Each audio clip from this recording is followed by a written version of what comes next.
सबसे बड़ी खबर के आपने पीयूष जैन के नोटों का अंबार तो देख लिया, लेकिन आज छापों का शुक्रवार था, रेड फ्राइडे। जी हां, और रेड पड़ी पंपी जैन के ठिकानों पर।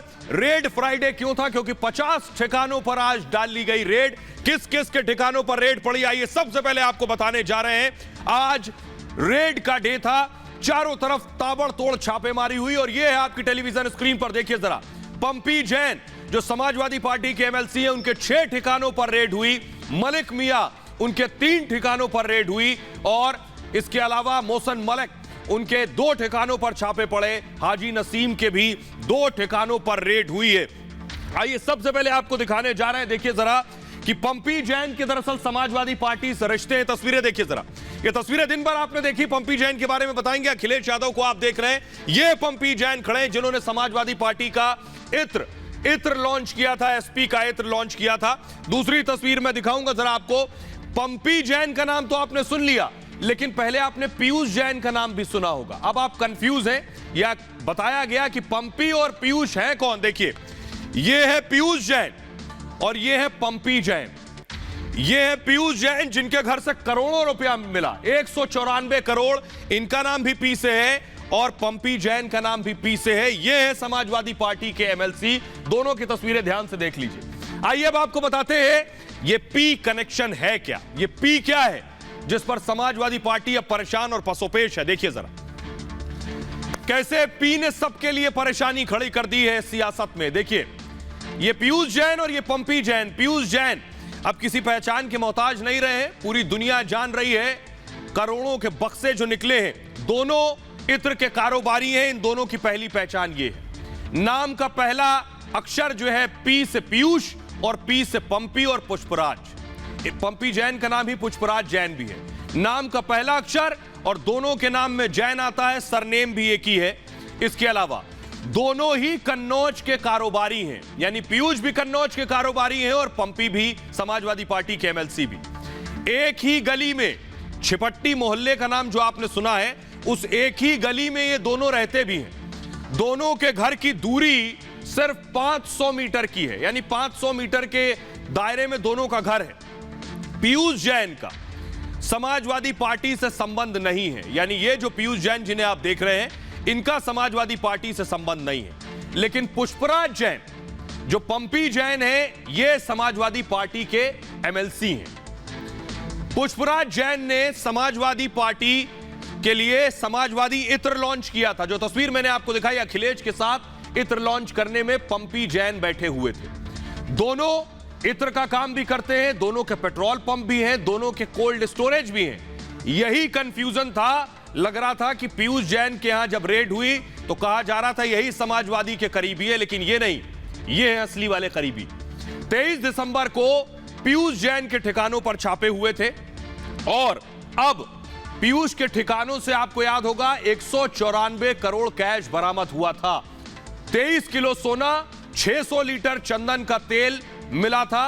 और पुष्पराज के ठिकानों पर अभी रेड चल रही है, अभी रेड चल रही है। आईटी की टीम अभी भी पुष्पराज के ठिकानों पर घर में मौजूद है। आइए अब आपको दिखाते हैं पंपी जैन के ठिकानों पर जो रेड हुई उसकी तस्वीर, यानी अखिलेश के एमएलसी के ठिकानों पर। ये आप देख रहे हैं तस्वीरों में, ये पंपी जैन आप देख रहे हैं, घर से बाहर निकले हुए हैं। इनकी तस्वीर जो कैमरे में कैद हुई जब आईटी ने रेड मारी है। आइए दूसरा मैं दिखाने जा रहा हूं कि अखिलेश के करीबी के किस किस ठिकाने पर रेड हुई है। ये देखिए जरा, कन्नौज पर रेड हुई। 6 ठिकाने उनके हैं जहां रेड की गई है, छापा मारा गया है। जल्दी से इस ग्राफिक्स को प्ले करेंगे। लखनऊ, कन्नौज इसमें शामिल है। लखनऊ, कन्नौज के अलावा एक और नक्शा है, दूसरा मैप मैं दिखाऊंगा जिसमें रेड की 6 अलग अलग जगह है जहां पर यह रेड की गई है। बहरहाल आइए अब आपको दिखाते हैं कि पंपी जैन कौन है, वो आपको बताने जा रहा हूं। देखिए जरा, इनका तारुफ करा दें, फिर आपको बताएंगे अखिलेश से इनका संबंध क्या है, कैसे पंपी जैन ने आखिर कारोबार खड़ा किया है। तो पंपी जैन ये हैं जिन्हें आप देख रहे हैं, इनका पूरा नाम है पुष्पराज जैन उर्फ पंपी जैन। इनके घर के बाहर इनके कारोबार से जुड़ा हुआ जहां नाम लिखा है वहां भी पुष्पराज जैन उर्फ पंपी जैन लिखा है। कन्नौज के छिपट्टी में घर है इनका, वही छिपट्टी जहां पीयूष जैन का भी घर है। पंपी जैन ने 12वीं तक की पढ़ाई की है, 12वीं तक कन्नौज के ही एक इंटरमीडिएट स्कूल में पढ़ाई की है। इसके अलावा पंपी जैन समेत इनके 4 भाई, पंपी जैन को मिलाकर 4 भाई हैं। कन्नौज और कानपुर में भी इनका घर है। 2 भाई इनके मुंबई में ही रहते हैं। मुंबई ऑफिस का काम वो दोनों भाई देखते हैं और 18 कंपनियों में पंपी का नाम है। इनकी 18 कंपनियां हैं जिसमें इनका नाम है। प्रगति एरोमा ऑयल के निदेशकों में से भी एक हैं। 1950 में आपको बताऊं, 1950 में पंपी के पिता ने इत्र का कारोबार शुरू किया था 1950 में। 1989 में चारों भाइयों को हिस्सेदार बना लिया काम में। कंपनी का जो हेडक्वार्टर है ये मुंबई में है। 12 और कंपनियों के निदेशक हैं। पंपी जैन 5 कंपनियों में पार्टनर रहे हैं और कन्नौज में इनकी बड़ी फैक्ट्री है जिस पर रेड हुआ है। हाथरस में भी इनकी फैक्ट्री है और हाथरस के अलावा 12 देशों में इनका काम फैला हुआ है। 37 करोड़ संपत्ति, देखिए जो घोषित संपत्ति है 37 करोड़ 15 लाख की चल संपत्ति है, 10 करोड़ 10 लाख की अचल संपत्ति है। इनका पेट्रोल पंप, कोल्ड स्टोरेज के भी मालिक हैं पंपी जैन। आइए अब आपको दिखाने जा रहा हूं मैं कि अखिलेश यादव से कितने नजदीकी रिश्ते हैं। अखिलेश से नहीं, मुलायम सिंह के दौर से रिश्ते रहे। वो तस्वीरें देखिए जरा फुल स्क्रीन दिखाऊं मैं तस्वीरें, और उसके बाद देखिए अखिलेश यादव के साथ भी नजर आ रहे हैं, मुलायम सिंह यादव भी हैं। ये देखिए अखिलेश की पत्नी डिंपल के बगल में खड़े हैं पंपी जैन। मुलायम सिंह यादव के साथ भी इनकी तस्वीरें हैं। इससे आप समझ सकते हैं कि इस दौर से ये समाजवादी पार्टी के साथ जुड़े हुए। इनके घर पर रेड हुई है और अभी भी रेड चल रही है। लेकिन आइए अब आपको बताता हूं मैं कि समाजवादी पार्टी से क्या कनेक्शन है पंपी जैन का, कितने नजदीक, कितने करीबी रिश्ते इनके, और इसीलिए बीजेपी हमलावर है। तो ये देखिए जरा एसपी से कनेक्शन देखिए, ये है कनेक्शन। मुलायम सिंह यादव से भी पंपी जैन के करीबी रिश्ते हैं। अखिलेश यादव से भी नजदीकी है पंपी जैन की। अखिलेश ने ही इन्हें एमएलसी बनाया था। 2016 में एमएलसी चुना गया था पंपी जैन को। इटावा फर्रुखाबाद से चुने गए थे एमएलसी। मार्च 2022 में, यानी इसी अगले साल, ये जो साल में दस्तक हो रही 2022 मार्च में कार्यकाल खत्म हो रहा है। समाजवादी पार्टी के गद्दावर नेता हैं और हाल ही में समाजवादी इत्र लॉन्च किया था, जो तस्वीरें भी मैंने आपको दिखाई। अखिलेश की मौजूदगी में ही इत्र की लॉन्चिंग हुई थी, लेकिन पहले भी इत्र लॉन्च कर चुके हैं। लेकिन आपको बड़ी खबर बताऊं मैं इस वक्त, और तस्वीरें दिखाने जा रहा हूं। पंपी जैन के घर में अभी भी इनकम टैक्स की रेड चल रही है। इनकम टैक्स वाले गद्दे लेकर पहुंचे। देखिए जरा फुल स्क्रीन दिखाओ जरा तस्वीरें, गद्दे तकिया लेकर। ये तस्वीरें आप देख रहे हैं पंपी जैन के घर में आईटी की टीम घुस रही है गद्दे और तकिया लेकर, यानी रात भी उनके घर में ही कटने वाली है। ऐसा क्या मिला है और ऐसी कौन सी जांच चल रही है, ऐसी कौन सी जांच चल रही है जिसके लिए ये गद्दे तकिया गए हैं और आईटी की टीम यानी इनकम टैक्स की टीम आज पंपी जैन के घर में रुकेगी। देखिए जरा तस्वीरें, ये वही तस्वीरें जहां रेड हुई और इनकम टैक्स की टीम घर के अंदर मौजूद है और ये गद्दे तकिया लेकर रात आज पंपी जैन के यहां इनकम टैक्स की टीम रुकने वाली है। पूरा बही खाता खंगाल रही है, क्या कारोबार है, क्या लेन देन है, टर्नओवर कितना है, इस सारी चीजों की जांच पंपी जैन के घर पर चल रही है। लेकिन आइए अब आपको दिखाता हूं मैं कि कैसे इस पर सियासी घमासान हुआ। ये देखिए कन्नौज में रेड हुई और अखिलेश यादव भी आज कन्नौज पहुंच गए और कुछ इस तरह की खबरें हैं कि अखिलेश एमएलसी पंपी जैन के साथ ही आज प्रेस कॉन्फ्रेंस करने वाले थे, लेकिन पंपी जैन के घर पर रेड पड़ गई। इस पर कैसे सियासी बवाल मचा है, कैसे अखिलेश बीजेपी पर हमला कर रहे हैं और बीजेपी अखिलेश पर पलटवार कर रही है। देखिए जरा, ये आपके सामने अखिलेश का कहना है कि नफरत की दुर्गंध फैला रहे हैं, तो बीजेपी का कहना है भ्रष्टाचार का इत्र अब सामने आ गया है खुलकर। अखिलेश कह रहे हैं कन्नौज की पहचान को बदनाम करने की कोशिश हो रही है। अखिलेश इसे कन्नौज की अस्मिता से जोड़ रहे हैं। बीजेपी का कहना है रेड से अखिलेश के पेट में उबाल हो रही है। अखिलेश कह रहे हैं बीजेपी को चुनाव में इस वक्त हार का डर सता रहा है, इसीलिए ये रेड हो रही है। बीजेपी कह रही है छापे से क्यों डर रहे हैं आखिर अखिलेश यादव, जब कर नहीं तो डर किस बात का, अगर कुछ गलत किया नहीं तो डरने की क्या जरूरत है। अखिलेश कह रहे हैं बीजेपी एजेंसी का गलत इस्तेमाल कर रही है। बीजेपी कह रही है भ्रष्टाचार के बगैर इनका काम नहीं चलता। अखिलेश का कहना है नोटबंदी के बाद कैसे इतना काला धन आ गया। अखिलेश बीजेपी से सवाल कर रहे हैं, आपने नोटबंदी कर दी तो फिर यह काला धन कहां से निकल रहा है। बीजेपी कह रही है काले धन पर रेड से आखिर तकलीफ क्यों हो रही है। अखिलेश कह रहे हैं गलती छिपाने के लिए पंपी जैन के घर रेड कर दी गई है। बीजेपी कह रही है गलत व्यक्ति पर छापे में इतने नोट मिलते हैं क्या? अखिलेश ने कहा मुझे पता है, अभी और छापे पड़ेंगे, यानी चुनाव तक और रेड होगी। बीजेपी कह रही है तो क्या चुनाव खत्म होने का इंतजार किया जाए रेड के लिए? अखिलेश कह रहे हैं समाजवादी पार्टी को समर्थन से बीजेपी घबरा गई है। बीजेपी का कहना है समाजवादी इत्र का नारा देकर बदबू और दुर्गंध फैलाई जा रही है। सुनिए जरा अखिलेश यादव क्या कह रहे हैं, उस पर अमित शाह क्या पलटवार कर रहे हैं, सुनिए। भ्रष्टाचार का जो इत्र उन्होंने पूरे यूपी में छिड़क रखा था, वो फिर सबके सामने आ गया है। इस समाजवादी इत्र की दुर्गंध पूरे यूपी में फैल, आज जब रेडें चल रही है उनके पेट में उबाल हो रहा है, उबाल हो रहा है। ये भारतीय जनता पार्टी के लोग नफरत की दुर्गंध फैलाने वाले ये सौहार्द की सुगंध को कैसे पसंद करेंगे? समाजवादी इत्र का नारा देने वाले प्रदेश में किस प्रकार का बदबू, भ्रष्टाचार का बदबू फैलाते थे? पी जैन माने पीयूष जैन और पी जैन माने पुष्पराज जैन भी, इसलिए गलती से वो पीयूष जैन के यहाँ चले गए थे। उत्तर प्रदेश में चुनाव से पहले रेड ने सियासी रंग ले लिया है। पहले अखिलेश के करीबियों पर छापे, फिर पीयूष जैन और अब समाजवादी पार्टी के एमएलसी पंपी जैन के ठिकाने पर जैसे ही छापे की कार्रवाई हुई, अखिलेश यादव कन्नौज पहुंच गए और बीजेपी पर जोरदार हमला बोला। इससे पहले आपको याद होगा प्रधानमंत्री मोदी ने अखिलेश पर निशाना साधते हुए पूछा था, कोई भ्रष्टाचार के इत्र का क्रेडिट लेने वाला क्यों नहीं है?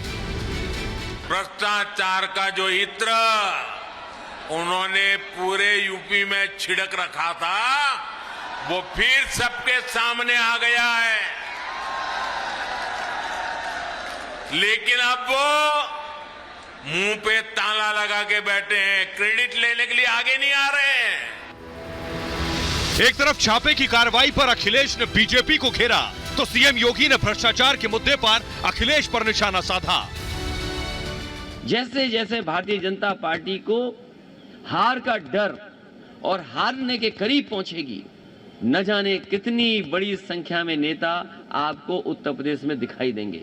उनके जो सहयोगी संगठन हैं, इनकम टैक्स, ईडी, सीबीआई, अंदर से हाथ मिला करके, और जब जब ये लोग आते हैं तब तब अपने साथ लेकर के आते हैं। समाजवादी इत्र का नारा देने वाले प्रदेश में किस प्रकार का बदबू, भ्रष्टाचार का बदबू फैलाते थे, ये दृश्य भी उत्तर प्रदेश वासियों ने देखा है। अखिलेश ने छापे की कार्रवाई को कन्नौज की अस्मिता से जोड़ते हुए कहा, कन्नौज को बदनाम करने की कोशिश की जा रही है। तो गृह मंत्री शाह ने पूछा, रेड से पेट में उबाल क्यों हो रहा है? जो नफरत की दुर्गंध फैलाने वाले भारतीय जनता पार्टी के लोग हैं, जो नफरत की दुर्गंध फैलाते हों, वो सौहार्द की सुगंध कैसे? तो आपने अखिलेश यादव को सुना। आइए अब आपको बताने जा रहा हूं कि कन्नौज का कनेक्शन क्या है। आखिर कन्नौज में रेड को लेकर इतने आग बबूला क्यों है अखिलेश, और अखिलेश इसका कैसे सियासी इस्तेमाल कर सकते हैं? देखिए जरा, ये आपके सामने। मुलायम सिंह यादव मुलायम परिवार का गढ़ माना जाता है दरअसल कन्नौज, और कन्नौज इटावा बेल्ट का ही हिस्सा है। मुलायम अखिलेश यहां से सांसद रहे हैं, डिंपल यादव भी कन्नौज से सांसद रह चुकी हैं। कन्नौज में 3 विधानसभा सीटें आती हैं। 2012 में तीनों पर समाजवादी पार्टी की जीत हुई थी, लेकिन 2017 में बीजेपी ने 2 सीटों पर कब्जा किया, और 2019 लोकसभा चुनाव में अखिलेश की पत्नी डिंपल चुनाव हार गई। बीजेपी ने मुलायम के गढ़ में सेंध लगाई थी, और यह नाक का सवाल था। लेकिन एक बड़ी बात यह दर्शकों को बताएं कि अखिलेश यादव कह रहे हैं चुनावी रेड, बीजेपी कह रही है, सरकार कह रही है रेड चुनाव देखकर नहीं होती है। लेकिन बड़ा सवाल यह, उत्तर प्रदेश के लोग क्या कह रहे हैं जिन्हें वोट देना है, वो इस रेड को सियासी और चुनावी मानते हैं या नहीं? सुनिए जरा। ये तो लेकर इकट्ठे होते हैं इतना। अभी तो नोटबंदी हुई थी, उसमें कितना पैसा हमारा दोबारा छपा था, सब इन्होंने कैद कर रख लिया। कितनी शॉर्टेज होती है पैसे की, ये तो होना ही चाहिए था पहले से ही। अच्छा कदम है सरकार का। तरीका तो बिल्कुल सही है, काला धन वापस आना चाहिए। कोई स्टेप तो लेना पड़ेगा, वो स्टेप ले रहे हैं और अच्छा स्टेप लिया है। इसका संबंध चुनाव से कोई नहीं है। जिन्होंने गलत कार्य किए हैं उन पे ये रेड पड़ रही है। ये एक तरह का काला धन ही है जो मोदी जी वापस ला रहे हैं, जिन्होंने वादे किए थे कि वापस लेके आएंगे, वही सब है, वही करके दिखा रहे हैं, वही हो रहा है धीरे धीरे।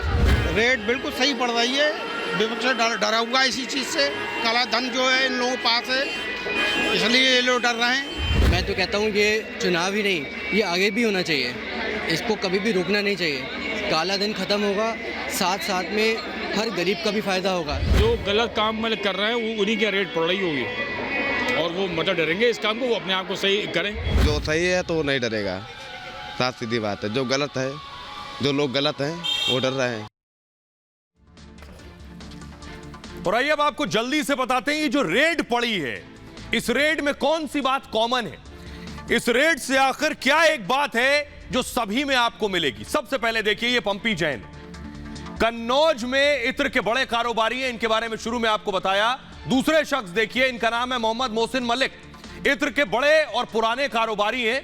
2 बेटे कारोबार संभालते हैं इनका, और बड़ा बेटा मुंबई में काम देखता है, छोटा बेटा कन्नौज में देखभाल करता है, इनका भी कन्नौज से कनेक्शन है। तीसरे जिनके यहां रेड पड़ी, मोहम्मद याकूब उर्फ मलिक मियां, इनका भी कन्नौज से कनेक्शन है। कन्नौज को इत्र के सबसे बड़े कारोबारी हैं ये। कहते हैं इत्र को दुनिया में पहचान दिलाई है मलिक मियां ने। और आपको बताऊं, इनकी फिलहाल मौत हो चुकी 3 साल पहले।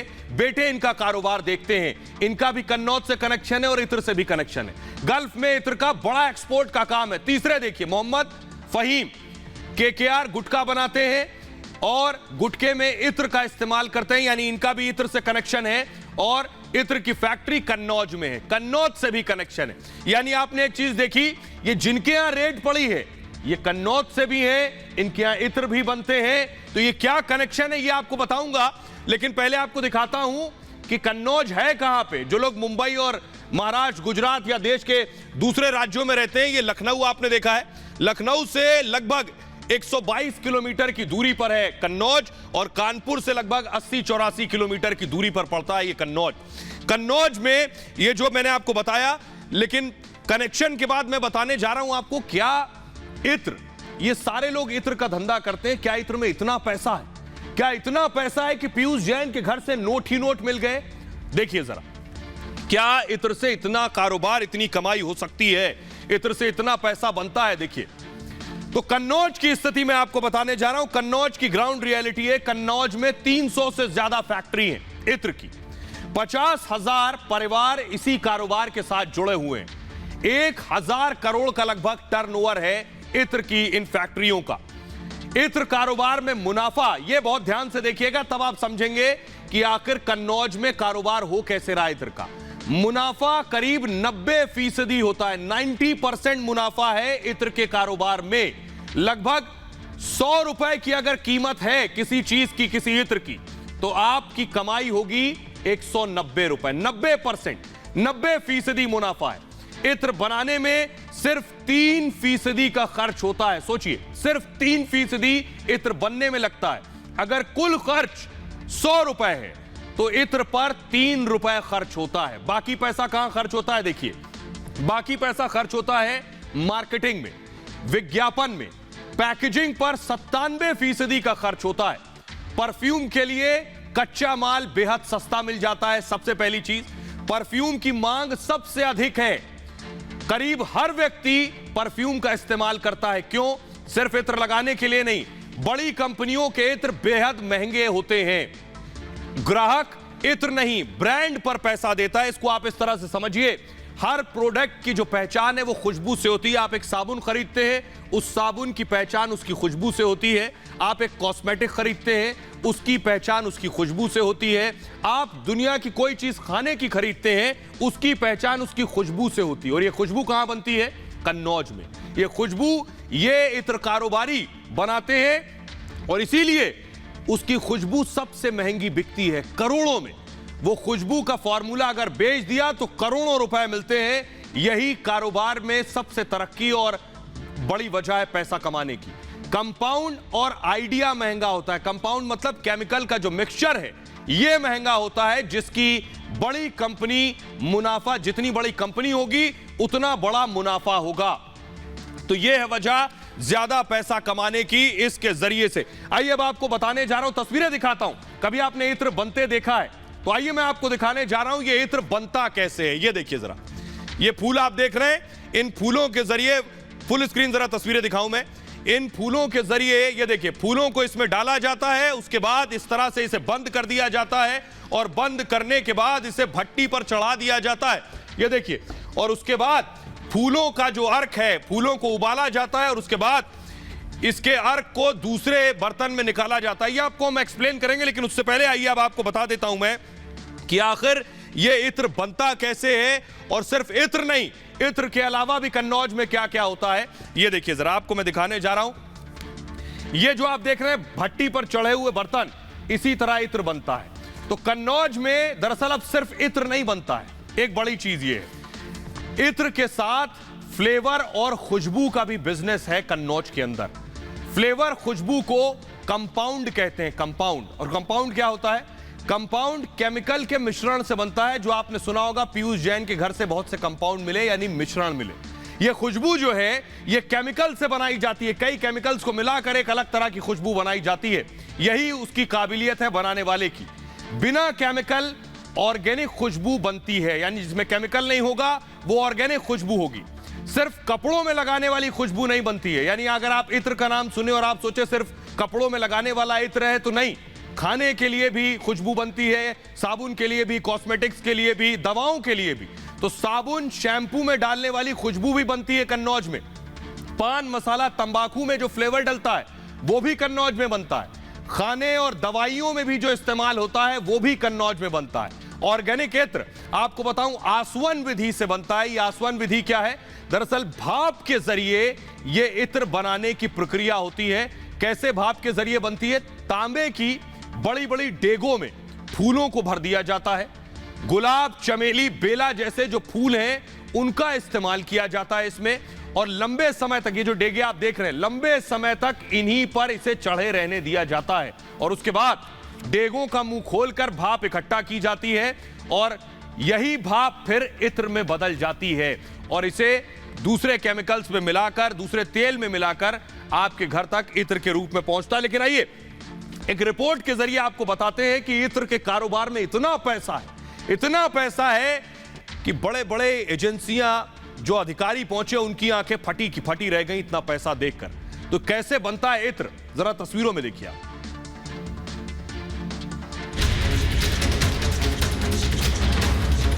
देश ने पिछले कुछ दिनों की रेड में पैसा, सोना और चांदी देखा जो इत्र से ही कमाया गया था। तो सवाल यह है कि क्या इत्र के काम में इतना पैसा है? तो आइए अब आपको बताते हैं ये भला इत्र बनता कैसे है। इत्र बनाने के लिए सबसे पहली जरूरत है फूल की। इन फूलों को पानी के साथ तांबे के बड़े बड़े बर्तनों में डाल दिया जाता है। इन तांबे के बड़े बड़े बर्तनों को अच्छी तरह से बंद करके आग की भट्टियों पर रख दिया जाता है। आप देख रहे होंगे कैसे इन देगों के नीचे आग जल रही है और देगों को पूरी तरह से सील कर दिया गया है। और इस बर्तन के साथ पाइप की मदद से दूसरे बर्तन को जोड़ दिया जाता है। भट्टी पर पक रहे फूलों को उबाला जाता है। जो भाप निकलती है वो देग से एक तांबे के पाइप के जरिए दूसरे बर्तन तक जाती है और ये तमाम भाप पानी की बूंदों की तरह उस छोटे बर्तन में गिरती रहती है, जिसमें फूलों का अर्क इकट्ठा हो जाता है। फिर इस छोटे बर्तन को अलग कर अर्क निकाल लिया जाता है। दरअसल होता यह है कि इत्र बनाने के लिए अब इस अर्क को खास तेल में मिलाया जाता है, जिसके मिश्रण की मात्रा का ख्याल रखा जाता है। इसी तरह ऑर्गेनिक इत्र और अलग अलग खुशबू तैयार होती है। और आइए अब आपको बता रहे हैं कि ये जो खुशबू और इत्र तैयार हो रहा है ये दुनिया के कौन कौन से मुल्क में जा रहा है। सिर्फ देश में नहीं, पूरी दुनिया में जा रहा है। देखिए आपके सामने पूरी दुनिया में कन्नौज का नाम है, क्योंकि कन्नौज से कहां कहां फ्रेग्रेंस पहुंच रही है, अमेरिका तक में। अमेरिका में इसका कारोबार होता है। अमेरिका के अलावा कन्नौज का इत्र सऊदी अरब तक जाता है। ओमान भी कन्नौज से इत्र जा रहा है, खुशबू और फ्रेग्रेंस जा रही है। और ओमान नहीं, कतर तक जा रहा है। चारों तरफ इसके तार फैले हुए हैं। कुवैत तक कन्नौज से, सोचिए उत्तर प्रदेश के कन्नौज का इत्र कुवैत जा रहा है, इराक जा रहा है। इसका कारोबार कितना फैला हुआ है, ईरान तक इसका काम हो रहा है। और इंग्लैंड में भी इत्र पहुंचता है। इंग्लैंड के अलावा स्पेन, दुनिया का शायद ही कोई मुल्क हो जहां तक ये ना जा रहा हो। फ्रांस तक में कारोबार है। चीन में भी कन्नौज से लिंक है, समझ लीजिए, वहां भी पहुंचता है इत्र। फ्रांस में भी इसका कारोबार है, फ्रांस को कैपिटल फ्रेग्रेंस की माने जाता है। लेकिन आइए अब आपको बताने जा रहा हूं मैं कि ये तो मैंने आपको कैश कैसे इत्र से कमाया जा रहा है, कारोबार कैसे हो रहा है वो बता दिया, इस पर सियासत कैसे हो रही है। अब आपको कन्नौज के बारे में बताने जा रहा हूं, कुछ खास बातें जो शायद आपने अब से पहले न सुनी हो, और इत्र से इसका क्या संबंध है देखिए जरा। इत्र और कन्नौज और कब से इसका वास्ता है ये मैं आपको बता रहा हूं। कन्नौज का इत्र से 400 साल पुराना रिश्ता है। फारस के कारीगरों से दरअसल ये नुस्खा मिला था कि ये इत्र बनता कैसे है। आपको बताऊं, दिलचस्प ये है कि मुगल सम्राट जहांगीर ने उस दौरान इत्र के शोध को बढ़ावा दिया था, इस खुशबू को तैयार किया जाए। नूरजहां के लिए कन्नौज में इत्र बनता था। और आपको बताऊं, परंपरागत तकनीक का उस दौर में इस्तेमाल होता था। ये जो आज अभी मैंने आपको दिखाया, वो बर्तन दिखाए जिस तरह से इत्र बन रहा है, उस दौर में भी इसी तरह से इत्र दरअसल बना करता था। कन्नौज का जो इत्र है ये न सिर्फ भारत में, देश में, बल्कि पूरी दुनिया में मशहूर है। दूर दूर से लोग कन्नौज जाते हैं इत्र लेने। यहां के इत्र में अल्कोहल नहीं होता है, ऑर्गेनिक इत्र होता है, सबसे सस्ता होता है और सबसे महंगा सभी इत्र माने जाते हैं। मतलब हर तरह का इत्र मिलता है। और आपको बताऊं, जब से ये डिओड्रेंट्स आए उसके बाद से इत्र के कारोबार पर बहुत बड़ा फर्क पड़ा है, क्योंकि इत्र महंगा होता है, क्योंकि मेहनत से बनता है। और जो डिओड्रेंट्स आ रहे हैं विदेशी कंपनियों के, उन्होंने इसकी जगह ले ली है। सबसे महंगा इत्र अदर ऊद है, इसको सबसे महंगा इत्र माना जाता है। और आपको बताऊं कि इसी वजह से अब कन्नौज में सिर्फ इत्र नहीं बनता है, बाकी खुशबू, बाकी फ्रेग्रेंस भी तैयार की जाती है। यानी कपड़ों में लगाने वाला इत्र नहीं, उसके अलावा भी खाने की चीजों में, दवाइयों में पड़ने वाली खुशबू भी तैयार की जाती है। क्योंकि सिर्फ कपड़ों में लगाने वाले इत्र ने काफी हद तक कारोबार को नुकसान पहुंचाया है, जब से दूसरे देश भी इस कारोबार में शामिल हो गए, इसी तरह की फ्रेग्रेंस बनाने लगे। आपको बताऊं, असम की खास लकड़ी होती है, जो ऊद का जिक्र किया, बहुत महंगा किस्म का इत्र होता है। असम की जो खास लकड़ी है उससे बनता है ये ऊद। उस लकड़ी का नाम है असम कीट। इस लकड़ी से इसको बनाया जाता है। और आपको बताऊं, 1 ग्राम इत्र की कीमत 5000 होती है। तो इत्र की नगरी में रेड लगातार जारी है। पीयूष जैन का कैश आप देख चुके हैं, लेकिन पंपी जैन के यहां आईटी की टीम रात भर रहने वाली है। बहरहाल बहुत ख्याल रखिए अपना। एक छोटे से ब्रेक के लिए रुक रहे हैं, लौट रहे हैं कुछ और बड़ी खबरों के साथ।